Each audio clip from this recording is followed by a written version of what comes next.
obviously we got to know PJ pretty well last year. I think it's career high usage percentage, or I shouldn't say career high, but long time. What do you kind of see in him that led you to believe that you? Yeah, you don't really necessarily know. A lot of that was from circumstance, and we needed the playmaking. We had a bunch of guys out. But he's historically been a super high IQ defensive player. And my experience, guys that really see the game, defensively and are ahead of plays, that kind of IQ usually lends itself to more skill and more things that you could do offensively. But that part has been great. It's just added more dimensions, to our offense, more weapons. We can use him in more ways than just, putting him in the corner. And he's phenomenal at that. He's one of the, best historic 3-point shooters, and we want that as well. But the way we're built, we need, multiple playmakers and guys that can help our offense function.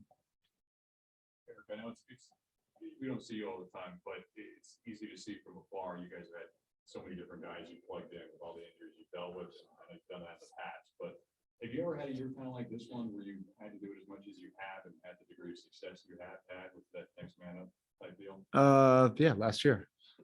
We had everybody out, had staff out. Like, this is just, I think everybody's been dealing with it. I know people have been talking about us, but I look around the league the last 3 months. I didn't see a team that didn't go through an incredible amount of adversity and guys in and out of the lineup.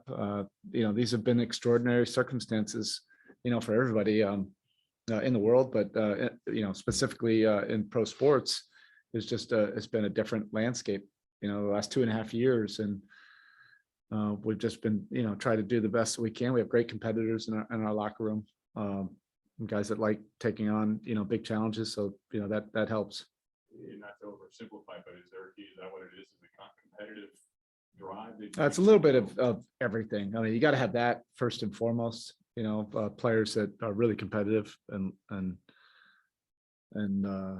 love challenges and opportunities, however they may present themselves, even if it's not totally ideal.